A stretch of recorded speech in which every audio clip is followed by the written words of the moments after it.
In one of the worst performances in the Greg Berhalter era, the U.S. men's national team, in a friendly, one of the last friendlies before the World Cup, one of the last opportunities to see the guys to tune things up, to get things situated, the U.S. go out and lay an absolute egg to Japan. A 2-0 loss that could have been a lot more if not for the heroics of Matt Turner, one of the few Americans on the day who I think carried himself very well. It was absolutely awful from start to finish. There were some parts that were better than others, but I think cumulatively it was an absolute failure for both the coach and the players on the field. And we'll kind of get into what exactly went wrong, what was supposed to happen, and what actually did happen. What were some of the reasons that led to that? And is there any reason after that to have some hope as we head into Qatar? I know that hope is not something that I've had a lot of in the last few days, but let's get into it. All that and more on this episode of the Yank Report. What's up? My name is Sam. This is the Yank Report, the show where we talk about the U.S. men's national team, U.S. soccer, the impending World Cup, which seems to be ominously impending after that result against Japan. If you want to support the channel, make sure you hit the like button, hit the subscribe button. Let's get into it, but before we do, let's hear a word from today's sponsor. BetOnline is the fastest and easiest way to wager on all your favorite sports, contests, and events with first-to-market odds and lines. Find reviews and news for every league, including Major League Baseball, NFL, NBA, NHL, combat sports, esports, and even golf. BetOnline continues to be the top online resource for all of your sports information, from live in-game betting, props, and futures. Head to BetOnline today or use your mobile device to join today and make your first sports bet. Use our promo code BELIEVE50 to receive 50% welcome bonus on your first deposit. BetOnline, where the game starts. So there's a lot of things that can be said about what went wrong in this game against Japan. I think a lot of it can be summed up in the quote that Tyler Adams gave after the game whenever asked, what the hell was that just happened? He said, I think that some of the teams in CONCACAF, the Mexicos and the Hondurases, they've pressed us and we found solutions. We just needed to find solutions earlier on. I think that we had a match plan, and I think it would have been effective if we stuck to the game plan. But sometimes I just felt that maybe we just started to search for individual solutions instead of sticking together, sticking to the match plan, staying disciplined in our game plan. And you saw Japan, they did that well. They had one game plan and it was effective. So before we get to the game, let's talk about some of these solutions that Tyler was talking about that the U.S. found in order to break the press during World Cup qualifying.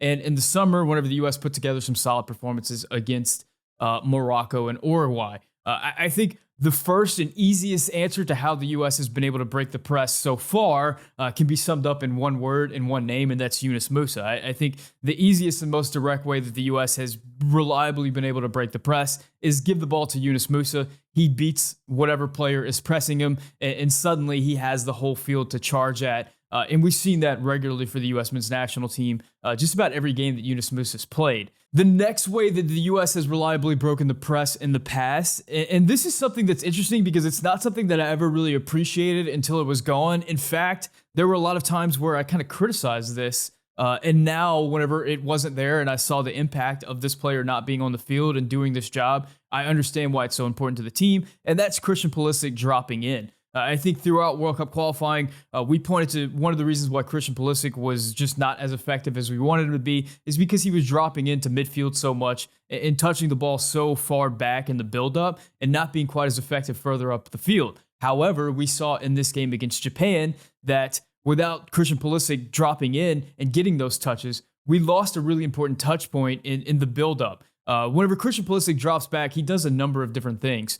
Sometimes he just takes a touch and he lays it off, but the space that he creates allows opportunities for other players to get forward. We've seen him lay it off for Yunus Musah, who makes a charging run. We've seen him lay it off for Tyler Adams or Weston McKennie or somebody else who can take that ball, find the next pass up the field or make a run up the field, and the U.S. are away. Another thing Christian Pulisic does whenever he drops in is sometimes he decides to take a touch and make a pass upfield himself or drive upfield himself. We've seen him do that a number of times. Or what happens a lot is he gets hacked down and the U.S. gets a free kick and suddenly we're upfield. I think the play to Yunus Musa and the play to Christian Pulisic, I think are our most reliable break the press options. And a lot of the things that we do otherwise are sort of 1-2 punches off of this combination, this play that we rely upon so heavily. Without those two players on the field, Musa and Pulisic, to reliably get the ball to break the press, the U.S. really got lost. And then the last option that I'll mention that I think we see the U.S. break presses with time and time again is vertical runs up the field. And on the right flank, this is generally provided by Tim Weah. Tim Weah is unique in a few reasons. Other than being a phenomenal player with the ball at his feet, he is a bigger physical guy, and he can go up and win balls in the air. He also has the speed to threaten the defense in behind. And we've seen a number of times throughout World Cup qualifying where this option puts pressure on the defense. And what's interesting about this option is making that vertical run down the field puts pressure whether or not the U.S. wins the ball or not. Either way, the defense has the ball, and for a moment, they're a bit disorganized, they're a bit further back, and it allows our players to get upfield and either win second balls or create pressing opportunities to win the ball again. I think without Tim Weah on the field, we struggled in that aspect. Now, upon rewatch of the game, one thing that sort of stuck out to me that I wasn't expecting was that in the opening 10 minutes, you actually saw the U.S. going through these progressions, and it was actually somewhat effective. It was effective in the sense that it was forcing Japan to cover different areas of the field. We saw the U.S. hit the ball up to Brennan Aronson a few times whenever he was making direct runs in behind. He was unable to win the ball, and he was getting pushed off the ball pretty easily. However, it was forcing Japan to honor that run. We saw Weston McKennie make some penetrating runs early on. We saw Serginho Dest make a penetrating run up the flank early on and create that opportunity for Jesus Ferreira. The U.S. were doing some things that were working in the opening 10 minutes. But after the opening 10 minutes, whenever the U.S. got stonewalled a few times on some of these build-up movements, I think that we saw some of that stuff that Tyler Adams referred to in players trying to do things individually and getting away from the game plan start to manifest itself.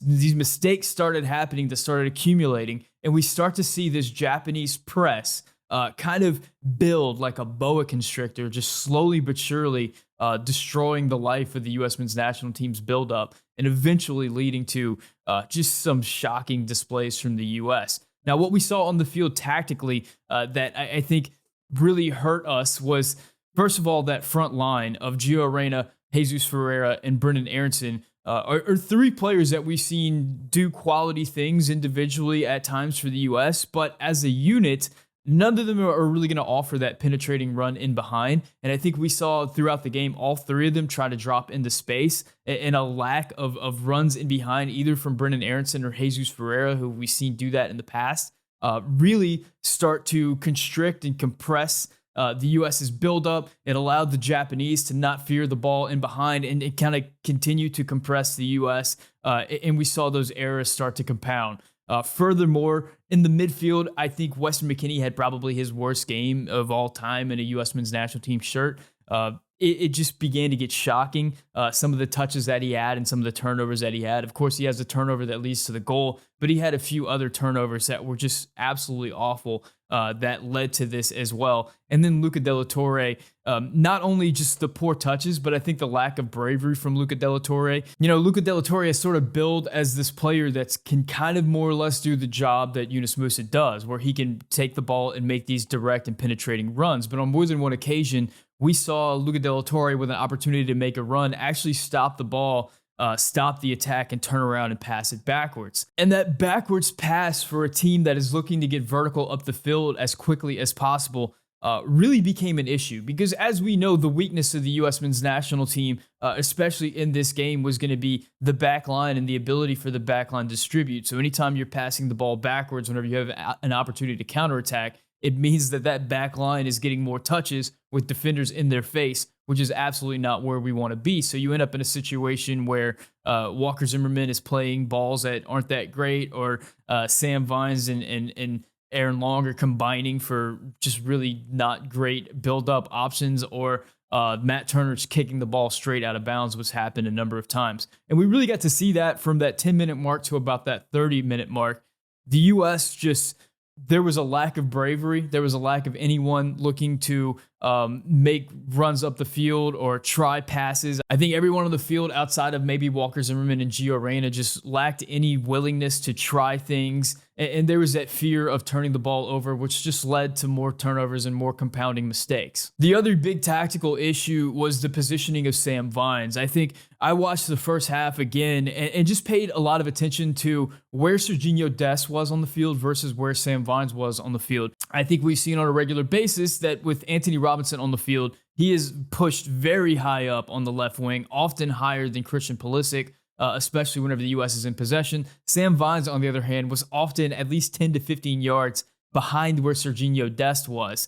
This meant that the left flank just had no width at all, and it allowed the Japanese just to compress even more, and it really cut off balls to Gio Reyna, and it cut off balls to Jesus Ferreira. What it also does is it forces the midfield, the U.S. midfield, to compress as well, because usually in possession, with Anthony Robinson vacating that left back spot and getting further up the field, it allows someone like Weston McKennie or Yunus Musa to get wide and fill in that left back position and space things out a little bit more. With Sam Vines staying back, it meant that Weston McKennie, in this case, was forced to stay narrow, and it meant that the Japanese could cover more players with less players, clog up more passing lanes with less players, and really force us inside and force us to build up with a lot of passes, which is not something in our strength. And we saw that lead to a lot of turnovers. So what could have been better? I think I'll break this up into two parts. I think I'll have criticisms of Berhalter and the structure in one section and the players themselves in another section. Let's start out with the players themselves. I think the first thing would be Sam Vines' positioning.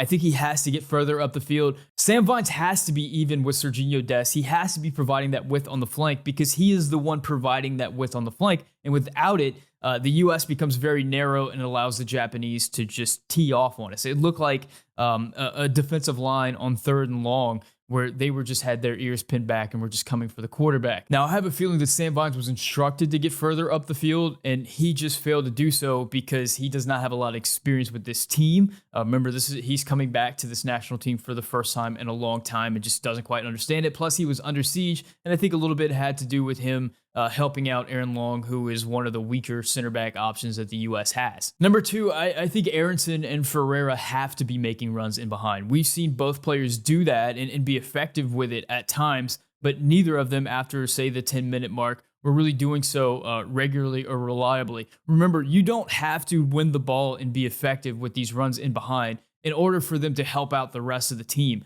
You just have to make the defense respect it and honor it in order to create and open up space for everybody else. The failure to do so, the dropping in and just becoming more compact, just played right into the Japanese hands and allowed them to press us into absolute oblivion. And the last thing, and I don't really know how to categorize this other than to say Luca De La Torre and Weston McKennie just flat out have to be better. For Weston McKennie, I mean, he's supposed to be one of the best players that the U.S. men's national team have. Now, remember, coming into this game, he's been criticized heavily for his performances for Juventus, though his head coach Allegri has been playing him for a lot of minutes. A lot of that is because of a lot of the injuries that Juventus have right now, but his performances have not been very crisp, not up to the level that we've seen Weston McKennie at his height. And I think we saw that manifest itself in this game. Now, granted, this was one of the worst performances I've ever seen from Weston McKennie, and frankly, I don't know how the U.S. can be good during the World Cup if we're getting these performances from Weston McKennie. He has to be better, regardless of the tactics, regardless of what's going on around him. In order for the U.S. to be good, Weston McKennie has to be better than this. Now, Luca De La Torre, he's a player that just hasn't gotten minutes since he's arrived in Spain. So this was a big concern with him coming into camp. What kind of form was he going to be in? I think that he can be better. I think that there's better versions of him in there. He had consistent back passes. He didn't show a lot of bravery on the ball and moving the ball forward. We didn't get those runs from him that we were expecting, those vertical runs that are supposed to be his calling card. Just a terrible game for Luca De La Torre. Whenever you have two midfielders just turning in absolute stinkers like that, it puts a lot of pressure on the rest of the players on the field. Now, whenever it comes to Greg Berhalter, I think he deserves a lot of the blame as well. Number one, for the setup, and number two, for just not doing anything at all whenever the U.S. was just struggling to possess the ball, struggling to get anything going at all. And I think this is one of the big criticisms of Greg Berhalter is his in-game adjustments just don't seem to be a thing that he does at all. We understand that the substitutions that he made at halftime were decided before the game. So I'm not sure that he made any adjustments at all during the game, at least none that I can see. Aside from screaming at these players and asking them to do what they're supposed to be doing on the field, get Vines to come further up, get Ferreira and Aronson to make these runs in behind, get Weston to just stop whatever he's doing. I think the first thing he could have looked to do was swap the wings. I think we saw Gio Reyna was probably the U.S.'s best player on the field, probably the best attacker. In the few moments where he got the ball, really good things happened, but he just failed to get on the ball very much at all because of a lot of the structural things going around him. Brenden Aronson, on the other hand, was getting balls fizzed into his feet. I think Walker Zimmerman, one of the few players on the field who was brave enough to make line-breaking passes, was consistently hitting Brenden Aronson at the feet, but he just was not strong enough to hold the ball up and do anything progressive with it. He was getting bodied off the ball left and right. One of the worst performances we've seen from Brenden Aronson in a U.S. men's national team shirt.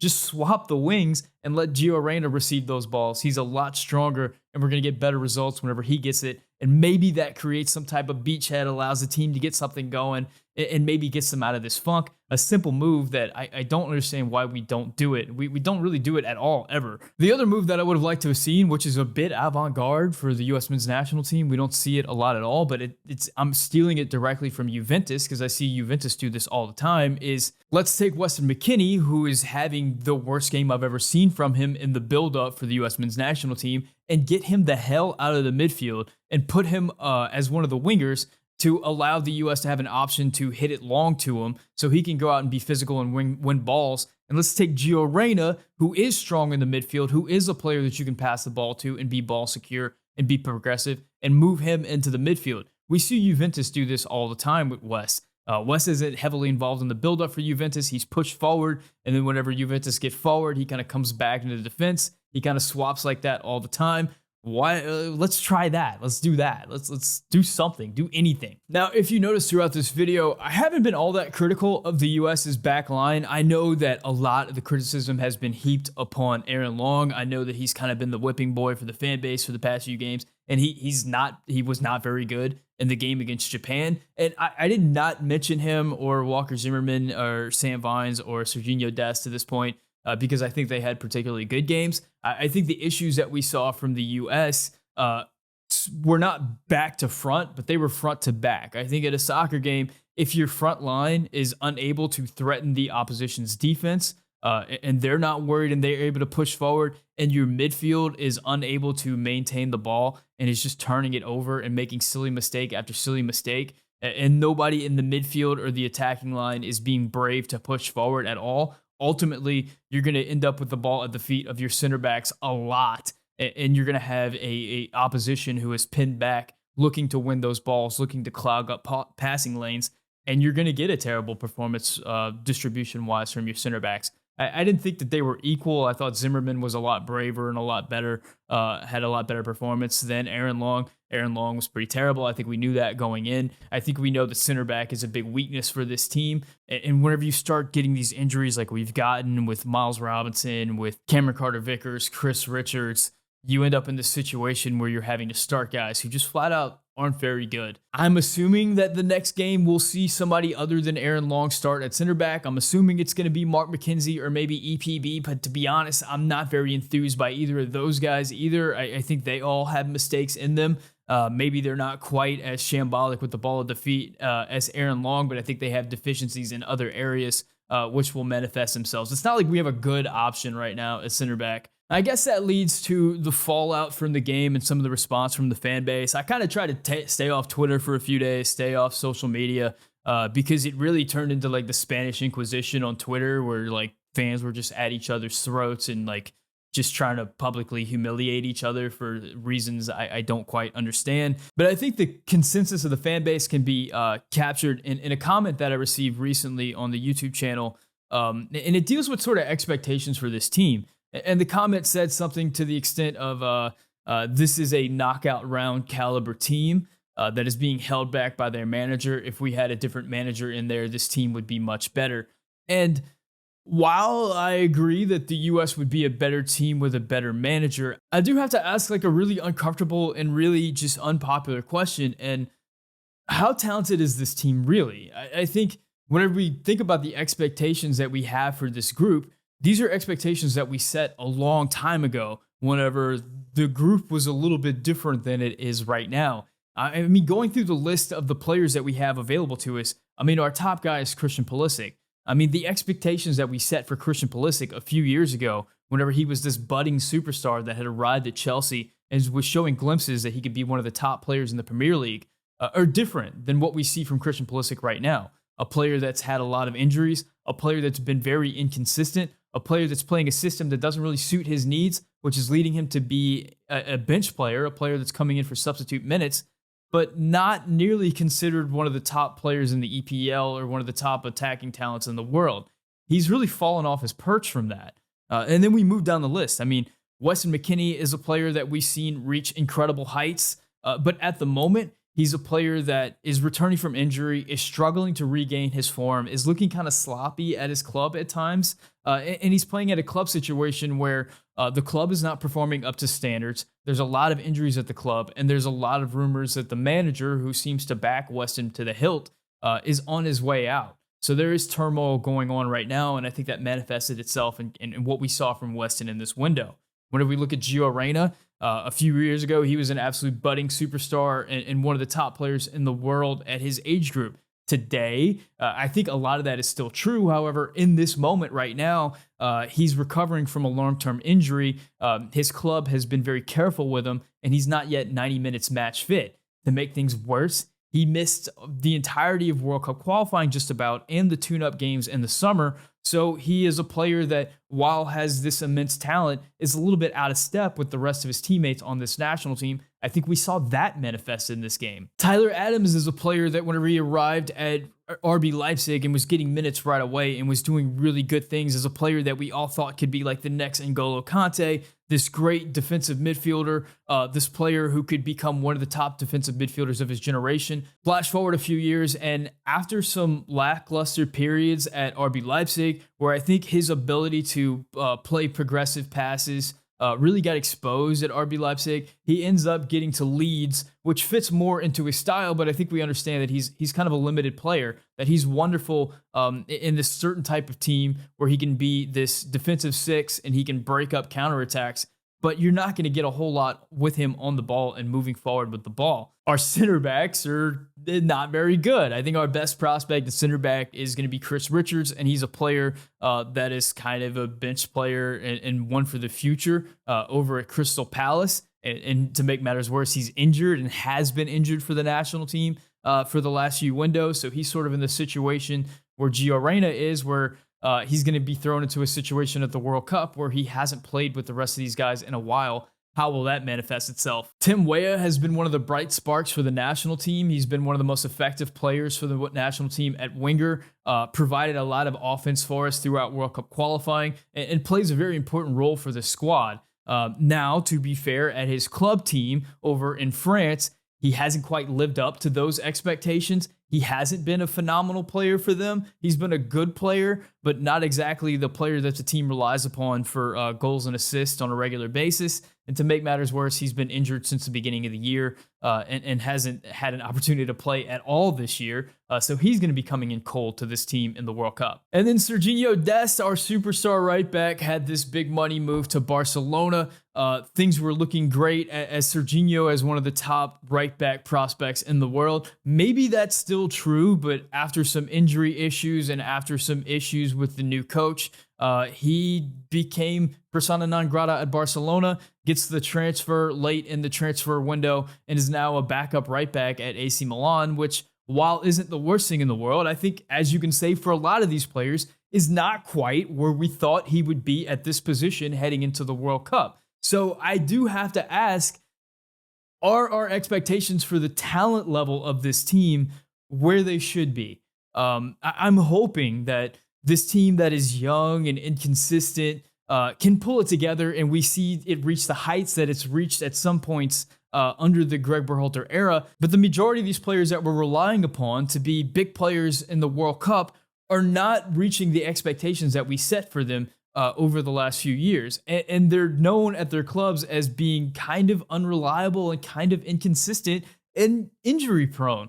And that's where we find ourselves a couple months away from Qatar. Now, do I think that a better manager would have this team performing better and more consistently? Probably.